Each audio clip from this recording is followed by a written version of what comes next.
नमस्कार, स्वागत है आपका अपने YouTube channel education update by Abhishek पर। तो बीएसटीसी 2023 के रिगार्डिंग एक बड़ी अपडेट निकल कर रही है। यह सामने आ रही है कि जो आपके थर्ड लिस्ट है, तो थर्ड लिस्ट आई थी तो उसमें संशोधित कुछ तिथियां है, यानी कि जो आपके जो फीस जमा करने की उनकी तिथियों में भी बदलाव हुआ है। उसके अलावा जो आपकी रिपोर्टिंग कराने की तिथियां हैं उनमें भी बदलाव हुआ है। तो अपन इस वीडियो में पूरी तिथियों में बदलाव के बारे में भी जानेंगे। साथ ही हम जानेंगे कि जो आपके बीएसटीसी 2024 है उनके फॉर्म कब से शुरू होने जा रहे हैं, क्योंकि एक न्यूज़ अपडेट आई थी कुछ समय पहले जिसके अंतर्गत आया था कि जो आपके फॉर्म है वो अगले सप्ताह यानी कि 16 अप्रैल के बाद से शुरू होने की संभावना है। तो इसके बारे में भी अपन पूरी चर्चा करेंगे, तो आप वीडियो में अंत तक बने रहें।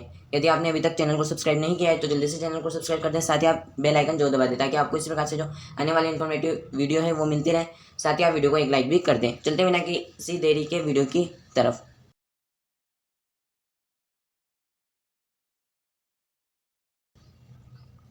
तो ये नोटिस देखा जा रहा है कार्यालय समन्वयक पंजीयक विभाग की तरफ से, ये नोटिस है आपके। अब चलते हैं कि क्या बदलाव हुआ है। यानी कि जो आपके 13,555 रुपये की जो भुगतान करने की जो तिथि है वो 15 अप्रैल से बढ़ाकर 21 अप्रैल तक कर दी है। यानी कि आप 21 अप्रैल तक जो आपकी फीस रसीद राशि है यानी कि 13,555 की राशि है वो ई-मित्र के माध्यम से आप जमा करवा सकते हैं।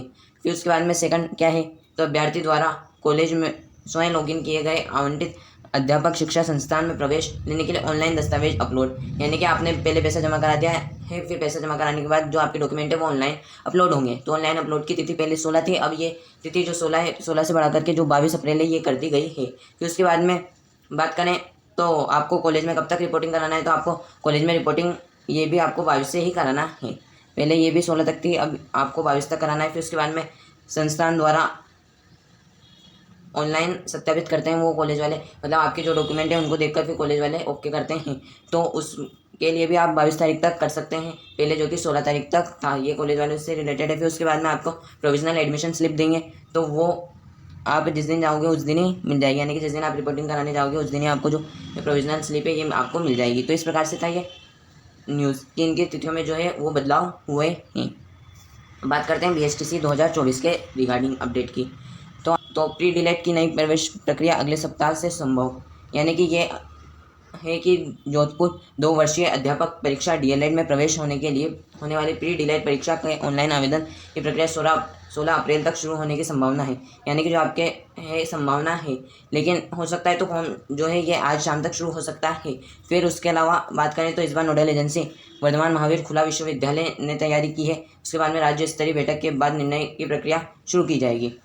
बात बता दें तो पिछले सत्र प्री डिलेट परीक्षा में देरी होने के चलते खाली सीटों के जो है वो भरने के दौर चले जा रहे हैं। ऐसे में सत्र काफ़ी लेट होना तय है, यानी कि आप इस चीज़ को मानकर चलें कि जो आपके फॉर्म में या तो शुरू होंगे तो अभी कुछ दिनों में शुरू हो जाएंगे, अगर शुरू नहीं हुए तो जो आपके फॉर्म शुरू होने की संभावित जो तिथि है वो आपके 22 अप्रैल बाद है। क्यों? क्योंकि 22 अप्रैल तक जो आपकी थर्ड लिस्ट है तो थर्ड लिस्ट का कार्यक्रम चलेगा। जैसे आपके थर्ड लिस्ट का कार्यक्रम खत्म हुआ तो फिर उसके बाद में जो आपके एग्ज़ाम का जो शेड्यूल है वो आ जाएगा कि आपका जो एग्ज़ाम फॉर्म के बारे में डिटेल आ जाएगी।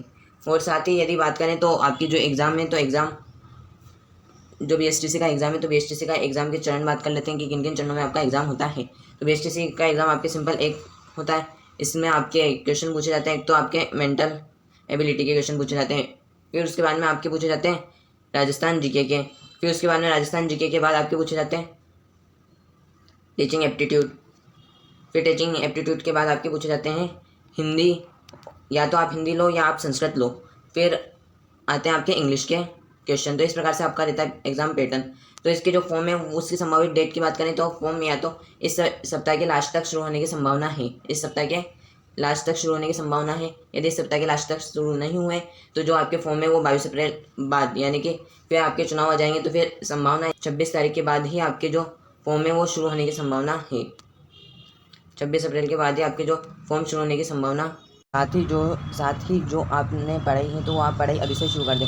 ऐसा नहीं है कि आप फॉर्म आने का इंतज़ार करें, क्योंकि जो है इसमें कंपटीशन बहुत ज़्यादा होता है। जैसे कि पीटीटी का कंपटीशन थोड़ा कम होता है, लेकिन जो बीएसटीसी है इसका कंपटीशन बहुत ज़्यादा होते हैं, क्योंकि इसमें राजस्थान में सिर्फ 26,000 के करीबन जो है ये सीटें हैं, और लगभग पिछली बार 6.5 लाख या 5 लाख के करीबन का जो आंकड़ा है वो गया था फॉर्म भरने का। तो इसलिए इसकी जो कट ऑफ है वो भी हाई रहती है, यानी कि आपकी जो कट ऑफ है वो लगभग 400 पार, यानी कि लगभग 450 तक के स्टूडेंट्स का जो है वो फर्स्ट लिस्ट में कॉलेज आवंटित हुआ है। और जो लास्ट की थर्ड लिस्ट है तो थर्ड लिस्ट में भी आपके कोई ज़्यादा अंतर नहीं आया।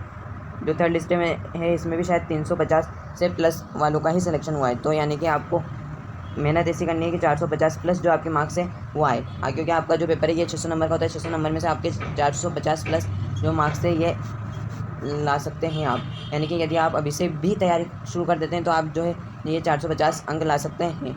क्योंकि आपके जो नंबर दिलाने वाले सब्जेक्ट है उसमें है एक तो रीजनिंग में आप आसानी से जो नंबर है पूरे में से पूरे वो आप ले सकते हैं। उसके अलावा हिंदी, इंग्लिश, ये जो सब्जेक्ट टीचिंग एप्टीट्यूड में इसमें आपके 3-2-1 का सिस्टम नहीं है। इसमें आपके डायरेक्ट सही किया तो आपके 3 नंबर मिलेंगे, यदि गलत किया तो आपके नंबर जो है ये कट जाएंगे।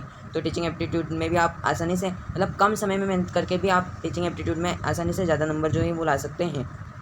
साथ ही बात करें तो जीके में आप जो सिलेक्टेड टॉपिक है वो पढ़ लें। आपके पास अच्छा खासा भी समय है तो आप इस समय को न गंवाएं और आप जो है इसकी पढ़ाई शुरू कर दें। क्योंकि कई सारे जो बच्चे हैं उन्होंने कई साल पहले से ही तैयारी शुरू कर दी। क्योंकि उन बच्चों का इससे पहले भी BSTC 2023 में उनमें उनका सिलेक्शन नहीं हुआ, BSTC 2022 में उनका सिलेक्शन नहीं हुआ, तो वो उस टाइम से ही जो है वो तैयारी कर रहे हैं, तो उनका सिलेक्शन होने की ज़्यादा प्रोबेबिलिटी है। लेकिन यदि आप अभी से भी तैयारी शुरू कर देते हैं तो जो आपका सिलेक्शन है वो आसानी से हो जाएगा। यानी कि आप अपने गोल को आसानी से अचीव कर सकते हैं। तो इस प्रकार से आपको रणनीति बनानी है, सही व सटीक रणनीति बनानी है, तभी आपका जो सिलेक्शन है वो हो पाएगा। यदि आपको वीडियो इन्फॉर्मेटिव लगी है तो वीडियो को करें लाइक और चैनल बनाए तो चैनल को आज ही सब्सक्राइब, ताकि आपको इस प्रकार से इन्फॉर्मेटिव वीडियो जो है वो मिलते हैं नेक्स्ट वीडियो में नए टॉपिक के साथ। तब तक के लिए धन्यवाद।